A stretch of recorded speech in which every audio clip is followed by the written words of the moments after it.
జ్ఞాపకాలలో నీవు ఉన్నావా? ఏంటండి? దేవుని జ్ఞాపకాలలో నీవు ఉన్నావా? ఈ ప్రకృతిలో ఎన్నో లక్షల జీవరాశులు ఉన్నప్పటికీ అన్నిటికంటే ఎక్కువగా ఈ సర్వ సృష్టిని సృజించిన మన పరలోకపు తండ్రి మనల్ని ప్రేమించాడని, ప్రేమిస్తున్నాడని మనకు తెలుసు. దేవుడు మనల్ని ప్రేమించాడు అనుటకు సాక్ష్యమే మన కళ్ళ ముందు ఉన్న మన కొరకు కలిగించిన ప్రకృతి.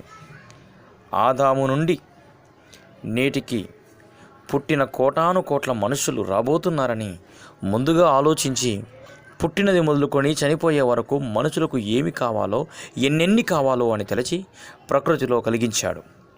ఆదాము తర్వాత ఈ భూమి మీద ఎన్నో తరాలు వెళ్ళిపోయినా కూడా ప్రకృతిలో సరిపడిన నిలువను పెట్టాడు.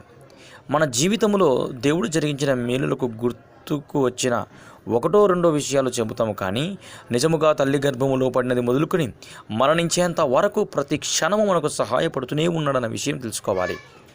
భూమి మీద జీవిస్తున్న మనల్ని బ్రతికించుకోవాలని దేవుడు ప్రతి క్షణం ఆలోచిస్తున్నాడు కనుక నేడు 60-70 ఏళ్ళు బ్రతకగలుగుతున్నాం. ఇంతగా దేవుడు మనిషిని గురించి ఆలోచిస్తుంటే మరి భూమి మీద ఉన్న మనిషి దేనిని గురించి, ఎవరి కొరకు ఆలోచన చేస్తున్నాడు? నేడున్న మనుషుల్లోని మనసులో దేవుని గురించిన ఆలోచనలు, జ్ఞాపకాలు ఉన్నాయంటారా? పుట్టడానికి కారణము దేవుడని, నేటికి బ్రతకడానికి కారణము దేవుడని, తింటున్న ఆహారం, పీలుస్తున్న గాలి మరియు అనుభవిస్తున్న ప్రకృతి దేవుడు మనకు ఇచ్చాడన్న జ్ఞాపకాలు ఉన్నాయా? ఈ ప్రకృతిలో జీవిస్తున్న మనిషి క్రమక్రమముగా దేవునిపై గురించిన జ్ఞాపకాలు తుడిచివేస్తున్నాడు. నేను దేవునికి కాక కోతికి పుట్టానని, నా జన్మ వెనుక దేవుడు కాక కోతి ఉంది అని అంటూ దేవునికి పుట్టానన్న జ్ఞాపకాన్ని తుడిచివేస్తున్నాడు. దేవుడు కలిగించిన ఈ ప్రకృతిని అనుభవిస్తూ ప్రకృతి వెనుక, తన జన్మ వెనుక దేవుడే లేడంటూ దేవునిపై గురించిన జ్ఞాపకాలు తుడిచివేస్తున్నాడు. నిజముగా రానున్న కాలంలో దేవుని కోసం బ్రతకండి అన్న మాటను మాట్లాడిన వాడిని పిచ్చివాడని, పిచ్చి ఆసుపత్రిలో చేర్చినా ఆశ్చర్యపోవాల్సిన అవసరం లేదు. దేవుని మాటలు మా చెవికి వినపడకూడదన్న భయంకరమైన వ్యవస్థ రానున్న కాలంలో రానుంది. మనిషి జ్ఞాపకాలలో దేవుడిని తుడిచిపెట్టేసి లోకాన్ని గురించిన జ్ఞాపకాలు పెట్టుకునటం వలన నేడు మనిషి దేవుని గురించి ఆలోచించలేకపోతూ ఉన్నాడు. మనిషి జ్ఞాపకాలలో మనుష్యుల గురించి, దేశాల గురించి, ఆటల గురించి, పాటల గురించి, సినిమాల గురించి, హత్యల గురించి, ప్రమాదాల గురించి ఇలా తన జ్ఞాపకాలలో పెట్టుకున్నాడు. నిజముగా మనిషికే కాక పరలోకమందున్న తండ్రి కూడా జ్ఞాపకాలున్నాయి. నీ జ్ఞాపకాలలో దేవుడు లేకపోయినా దేవుని జ్ఞాపకాలలో నీవు ఉన్నావని ఆలోచించావా? ఏ రోజైనా దేవుని జ్ఞాపకాలలో మనిషి ఉన్నాడా?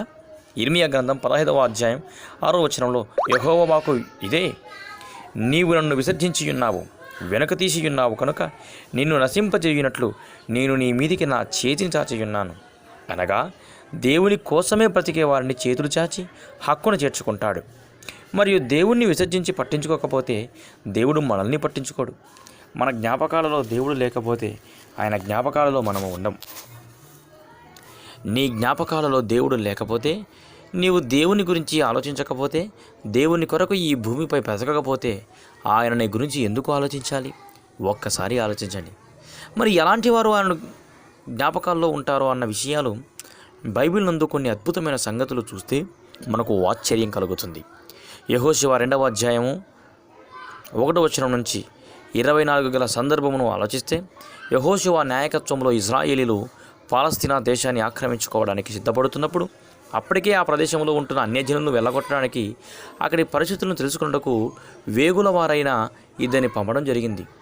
వీరు రాహాబును వేశ్య ఇంట చేరి ఉన్నారని యెరికో రాజునకు తెలిసినప్పుడు రాజు పంపిన మనుషులతో వీరు ఎక్కడికి పోయిరో తెలియదు అని చెప్పింది. ఐగుప్తు దేశం నుండి వచ్చినప్పుడు మీ ఎదుట యెహోవా ఎర్ర సముద్రపు నీరును విభజించి రక్షించాడన్న సంగతి అన్యజనురాలైన రాహాబు విన్నది. అంటే ఇజ్రాయేలులో జరిగిన అద్భుత కార్యాన్ని యెరికోలో ఉంటున్న అన్యజనురాలైన వేశ్య రాహాబు విని తన జ్ఞాపకాల్లో పెట్టుకుంది.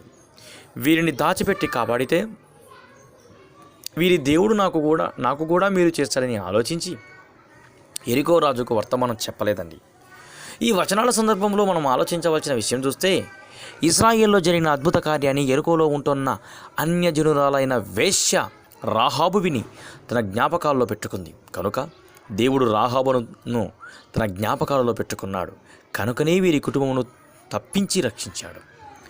దేవుని జ్ఞాపకాల్లో ఎవరు ఉంటారో ఈ సందర్భం నుండి ఆలోచిస్తే, భూమి మీద దేవుని కొరకు కష్టపడుతున్న వారిని, దేవుని కొరకు ఆలోచిస్తున్న వారిని, దేవుని కార్యక్రమాలలో ఉన్నవారిని ఆయన తన జ్ఞాపకాల్లో పెట్టుకుంటాడు.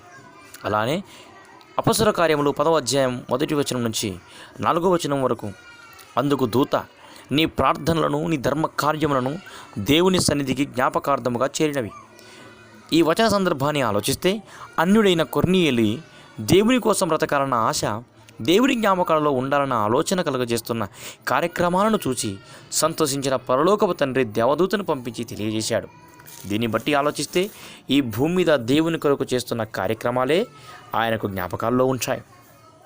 మనిషికి మేలు చేస్తే కొద్ది రోజులకు మర్చిపోతాడు.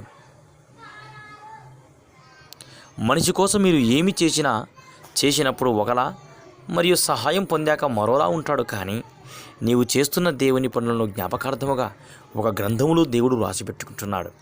మలాకీ గ్రంథం 3వ అధ్యాయం 16వ వచనంలో, యెహోవా యందు భయభక్తులు కలిగి ఆయన నామమును స్మరించుచూ ఉండు వారికి జ్ఞాపకార్థముగా ఒక గ్రంథము ఆయన సముఖమునందు రాయబడెను. ఈ భూమి మీద ఆయన కొరకు కష్టపడిన వారు ఆయన జ్ఞాపకాల్లో ఉంచారు. దేవునిలో ఉన్నానని చెప్పుచున్న నీవు ఎంతగా ఆయన జ్ఞాపకాల్లో ఉన్నావు? దేవునిలో ఉన్నానని చెప్పుచున్న నీవు ఎంతగా ఆయన కార్యక్రమాలు చేయుచున్నావు? ఏ స్థితిలో ఉన్నామో ఒక్కసారి పరిశీలించుకో. దేవునిలో లేనివాడు దేవుడంటే ఎక్కువ భయపడుతున్నట్లుగా చూస్తున్నాం. కానీ దేవునిలో ఉన్నవాడు ఏమి ఉందిలే అని చులకన భావంతో ఉన్నాడు. దేవుని గురించి తెలుసుకొనక ముందు భయం ఉంటుంది. కానీ దేవునిలోకి వచ్చి తెలుసుకున్నాక ఏమి ఉందిలే అని ఇష్టానుసారముగా బ్రతుకుతున్నాడు. ప్రతినిత్యం దేవుడు నీ గురించి ఆలోచిస్తున్నాడు అని అనుకుంటే మరి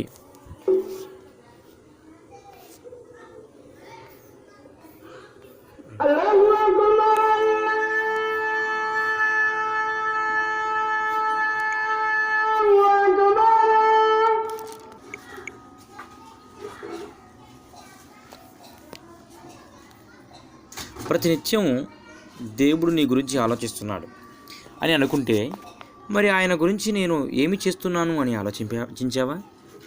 దేవుని కోసం బ్రతుకుతావని ఆలోచించి నిన్ను ఈ భూమి మీద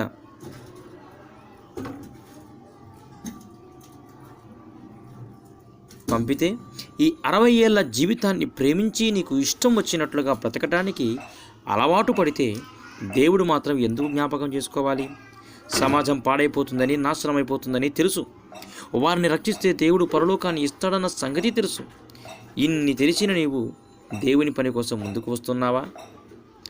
పిలుపు 4వ అధ్యాయం 3వ వచనంలో చూస్తే, స్వార్థ పనిలో సహకారులుగా ఉన్నవారు పేరులు జీవగ్రంథమందు రాయబడి ఉంటుంది. అనగా దేవుని కొరకు ఈ భూమి మీద కష్టపడి పనిచేస్తున్న వారి పేరు జీవగ్రంథమందు రాసుకొని దేవుడు జ్ఞాపకం చేసుకుంటాడు.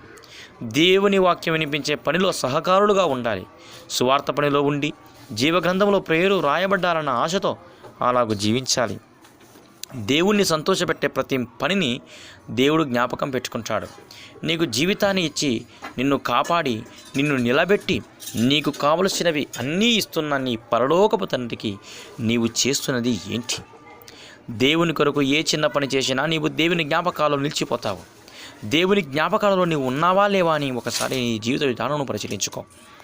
దేవుని జ్ఞాపకాల్లో ఉండాలని ఆశపడితే దేవుని కొరకు నీ శక్తి కొరకు అనేక కార్యక్రమాలు చేయాలి. దేవుని జ్ఞాపకాల్లో ఉండాలని, జీవగ్రంథమునందు పేరు ఉండాలని పట్టుదలతో దేవుని కొరకు పని చేస్తావో లేక దేవుని జ్ఞాపకాల్లో ఉండక జీవగ్రంథమందు పేరు లేక నరకానికి వెళ్తావో నిర్ణయం నీ చేతిలో ఉన్నది. దేవునికే మహిమ కలుగును గాక. ఆమేన్.